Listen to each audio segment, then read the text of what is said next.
Assalamualaikum warahmatullahi wabarakatuh. Eh, di topik kali ini kita akan membahas tentang sebuah pola arsitektur untuk software yang bisa Anda gunakan untuk aplikasi yang Anda buat. Itu salah satu yang cukup handal untuk digunakan adalah pola Entity Control Boundary atau disingkat ECB, ya ECB gitu ya. Itu bisa Anda gunakan. Ini nanti digunakan untuk apa? Ini pola untuk katakanlah mengorganisasi kelas-kelas di aplikasi Anda. Jadi ketika Anda membuat definisi kelas, kita berbicara tentang pemrograman berorientasi objek ya, OOP. Itu ketika Anda mendesain kelas-kelas di situ, Anda bisa menggunakan pola ini. Ada banyak pola yang bisa digunakan. Misalnya selain ECB ini ada pola lain, misalnya ini saya tunjukkan, ini MVC, Model View Controller. Ini salah satu pola yang sering digunakan. Nah, ECB itu sangat mirip dengan MVC. Jadi kalau di MVC itu ada tiga jenis ya, ada tiga entitas utama, model view controller. Nah ini contoh sequence diagramnya untuk view hubungan antara view controller dan model di MVC. Jadi sebelum menginjak ke ECB ini saya memberikan contoh dulu. Jadi view itu kalau di MVC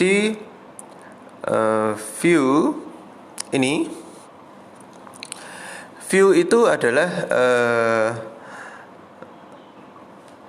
mencerminkan sebuah interface. Jadi aplikasi Anda atau website Anda itu setiap halamannya bisa dibilang itu satu buah view tersendiri. Kalau mungkin ada yang bertanya-tanya, loh Pak, kok website?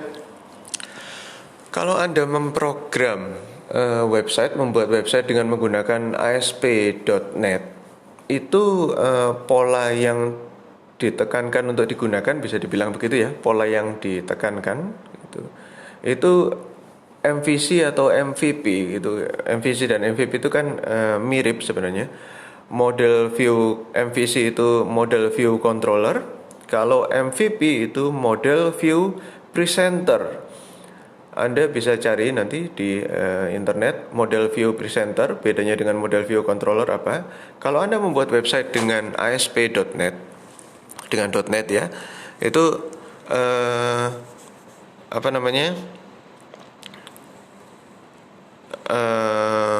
yang ditekankan itu pola yang digunakan adalah ini, yang bisa dibilang yang disarankan kira-kira begitu ya. Itu adalah model view controller. Controller ada yang ada di tengah. Ini berfungsi sebagai pengendali utama, otaknya. Itu ya. Nah, aplikasi dimulai kalau di MVC itu yang sehat itu adalah dari controller. Jadi kalau Anda dulu sudah belajar memprogram dengan C ya, C atau C++, ada fungsi main di situ. Fungsi main itu adalah fungsi yang pertama kali dijalankan pada saat aplikasi dijalankan. Nah, yang sehat adalah fungsi main itu nanti akan mengarahkan atau membuat objek berdasarkan kelas ini, controller ini. Nah, kemudian controller nanti akan menampilkan view. Baru kemudian klien atau ini mungkin aktor ya yang dimaksud. Aktor itu melakukan interaksi dengan view-nya, mengisikan data dan lain sebagainya. Jadi yang sehat adalah jadi ini kalau diagram contoh ini, kalau menurut saya ini kurang sehat. Yang sehat adalah dimulai dari controller dulu.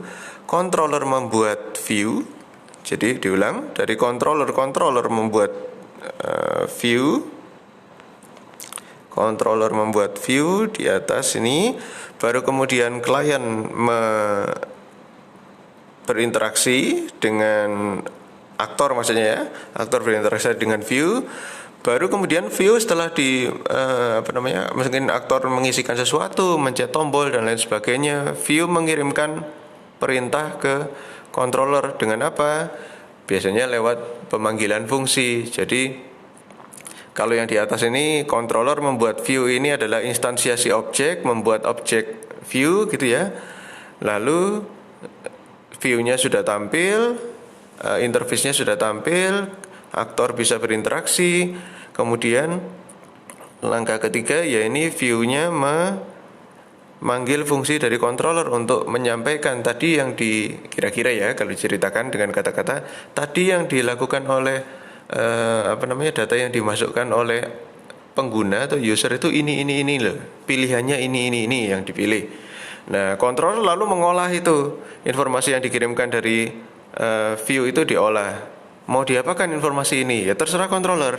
Nah, di sini contohnya kalau di sini controller di sini contohnya adalah menyimpan sesuatu ke dalam, misalnya contohnya ke hard disk atau ke database, itu yang dimaksud dengan model di sini. Jadi untuk menyimpan data biasanya secara permanen, gitu ya.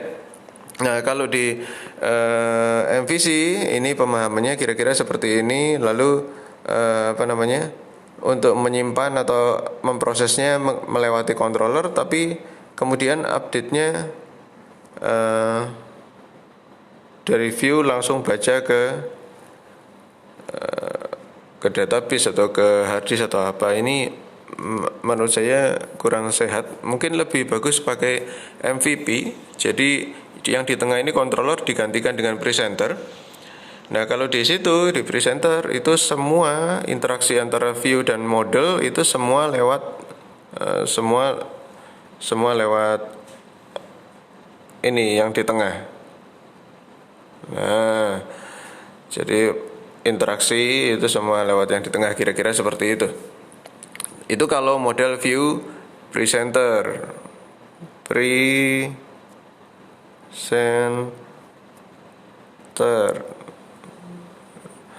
Oke, Anda silakan cari di internet itu model view presenter.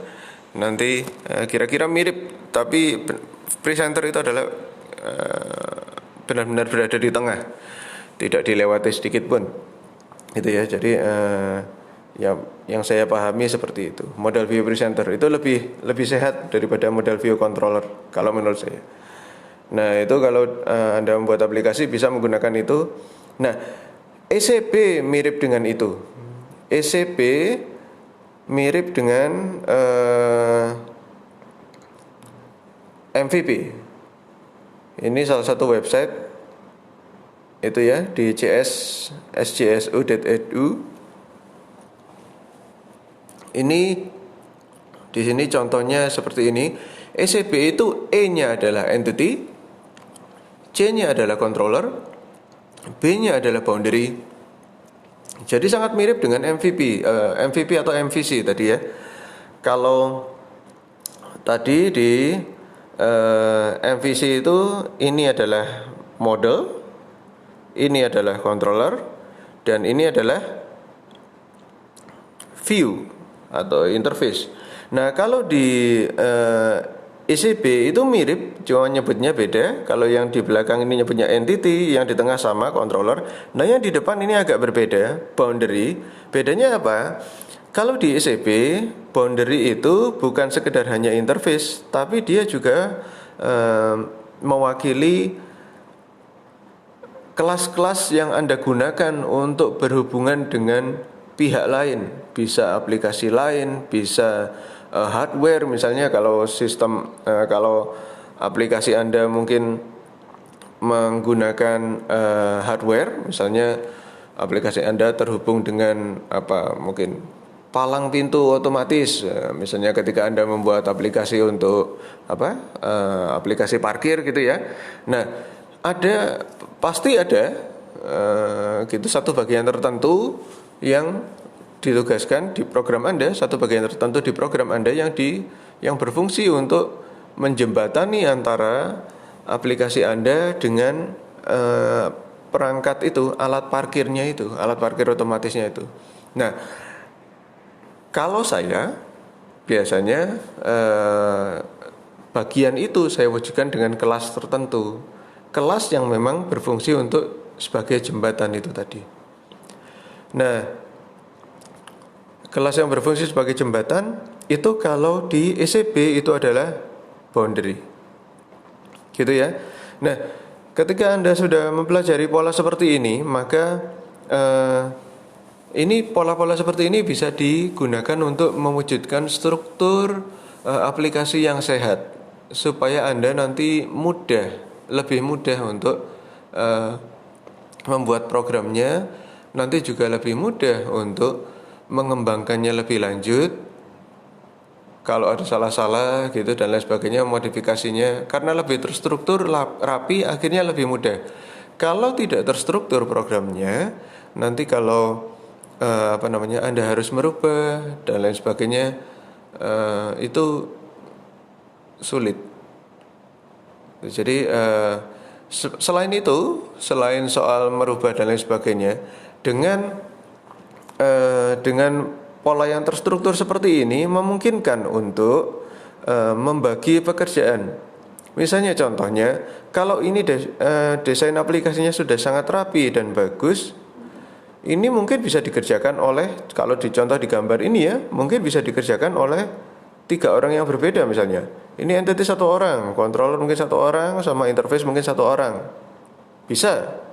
Atau controllernya mungkin kontrolernya yang buat sendiri-sendiri, interface-nya mungkin yang buat 1 orang, mungkin jagoan dia jago membuat interface yang cantik dan lain sebagainya. Sementara untuk database-nya mungkin katakanlah ini bisa dibagi, mungkin bagi-bagi, ini ada yang jago 1 orang jago programming database, 1 orang masih pemula, mungkin yang jago dikasih 2, yang 1 orang dikasih 1. Ini kelas ya, kita bicara kelas ya.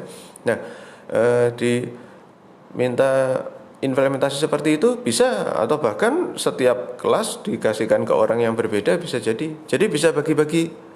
Kalau memang definisi aplikasinya sudah rancangan aplikasinya sudah sangat rapi, ini bisa dengan mudah dilakukan. Itu ya. Jadi kelebihan aplikasi yang terstruktur seperti itu memudahkan untuk memaintain, bisa memodifikasi, bisa memperbaiki dan lain sebagainya, dan untuk bagi-bagi kerjaan enak, gitu ya. Ini nanti pemisahan rancangan seperti ini diwujudkan dalam kelas diagram.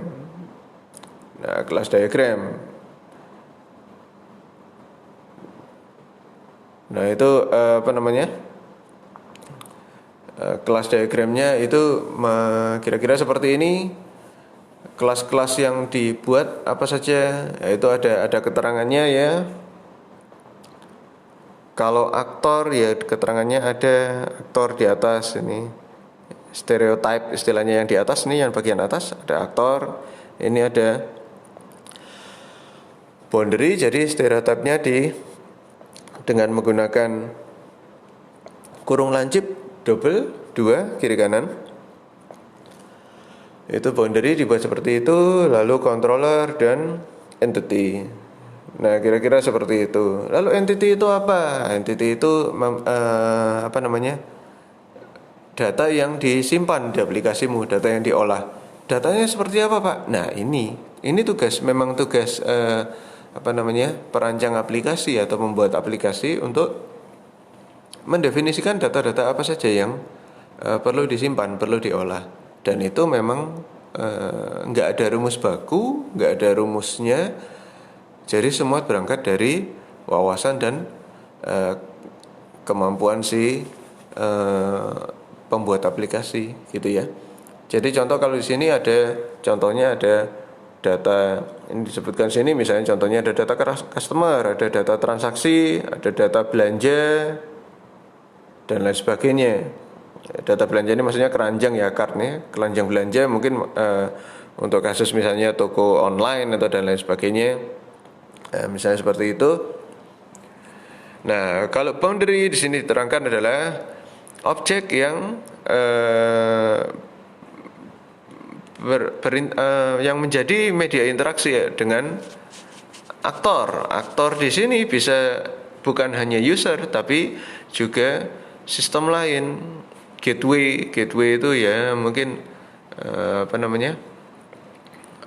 aplikasi atau perangkat yang menjadi gerbang antara aplikasi kita dengan dunia luar, proxy dan lain sebagainya. Nah, itu termasuk aktor juga gitu. Jadi diperluas, aktor itu bukan hanya orang, bukan hanya user, tapi adalah sistem atau alat lain atau apapun itu yang berinteraksi juga dengan aplikasi Anda, gitu ya. Jadi nah, boundary itu adalah media untuk berinteraksi antara aplikasi Anda dengan aktor itu. Ya kalau user berarti wujudnya adalah interface antarmuka aplikasi tampilan gitu ya. Tapi kalau misalnya dengan alat, ya alat nggak butuh interface tampilan gitu. Ya mungkin adalah pemanggilan fungsi seperti itu. Anda bisa buat kelasnya tersendiri. Nah itu jadi untuk sekarang yang mungkin perlu Anda lakukan ya, untuk aplikasi Anda buat ini rancangan pecahan-pecahannya. Seperti itu, pecahan-pecahannya aplikasi Anda untuk ECB. Ada untuk mecahnya gimana? Nah, kalau untuk di Wikipedia ini ada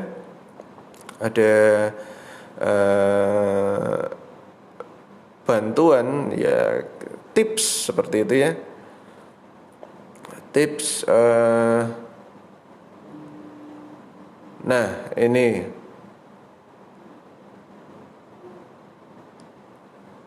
langkah awal. Kita bisa berangkat dari use case.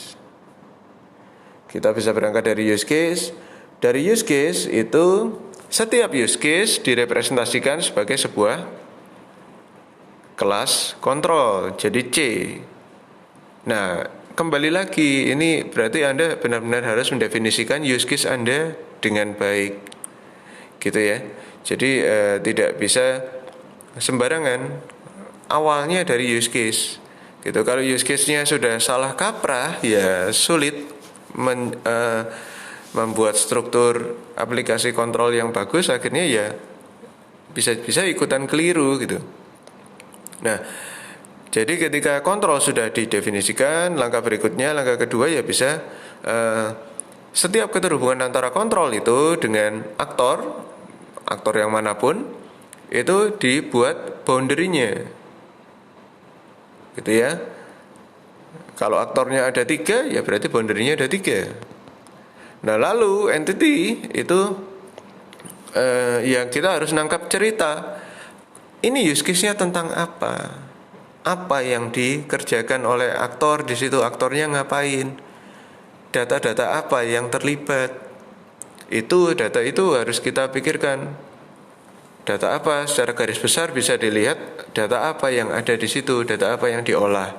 Nah, itu adalah kandidat untuk menjadi kelas-kelas entity. Nah, gitu. Nah, kemudian setelah 3 langkah itu dilakukan, memang ditekankan di sini nantinya mungkin akan perlu diperbaiki struktur yang dibuat sebelumnya itu. Ya, balik lagi, tidak ada rumus baku tentang struktur aplikasi, gitu ya. Jadi ini tips untuk memulai. Tapi nanti seiring perjalanan mungkin Anda bisa menemukan pola yang menurut Anda pas. Itu bisa jadi setiap orang mungkin mempunyai gaya yang berbeda, gitu ya. Tapi kalau memang kita bisa mengikuti pola-pola seperti MVP, MVC, ECB, Ada lagi mungkin yang lain adalah MVVM gitu. Ada macam-macam pola seperti itu. Nah itu kalau itu bisa diterapkan alangkah baiknya. Nah itu jadi ada apa namanya di sini ya bisa distruktur ulang. Ada berbagai hal yang bisa dipertimbangkan gitu ya. Nanti Anda bisa sharing berjalan waktu, sharing bertambahnya pengalaman, mungkin ini bisa berkembang lebih baik. Tapi tips yang di atas ini bisa digunakan untuk memulai ini 3 hal ini. Gitu ya, itu bisa digunakan. Nah, satu catatan kecil, MVP, MVC, ECP ini bukan berarti berlaku universal ya. Setiap aplikasi pasti bisa diterapkan, ini belum tentu. Ketika Anda memaksa untuk menerapkan ini misalnya untuk pemrograman di Android misalnya, mungkin Anda akan kesulitan. Karena rancangan Android sepertinya itu tidak dirancang untuk aplikasinya, tidak di platform Android itu rancangannya sepertinya tidak mendukung untuk penerapan MVC, MVP, ECP ini untuk diterapkan di Android. Aplikasi Android sepertinya tidak terlalu cocok. Ada yang mengatakan yang cocok adalah MVVM. Nah, itu apa itu? Anda bisa cari juga di internet tentang MVVM. Tapi untuk fokus kali ini kita berbicara tentang ECP. Nah, selain Android misalnya iOS itu kalau nggak salah juga MVC iOS. Jadi kalau Anda membuat program untuk iPhone gitu ya, itu kalau nggak salah MVC dia berbicaranya. Nah gitu kalau pengecualian salah satunya untuk Android itu MVC atau MVP atau ECP itu tidak cocok untuk diterapkan. Oke, kira-kira begitu saja. Ini overview sedikit untuk tentang ECP. Nah ini penggambaran ECP, rancangannya nanti Anda bisa menggunakan class diagram. Class diagram itu apa? Ya Anda bisa mengikuti video selanjutnya. Ada di channel ini juga. Oke, sampai ketemu lagi di video-video lainnya. Assalamualaikum warahmatullahi wabarakatuh.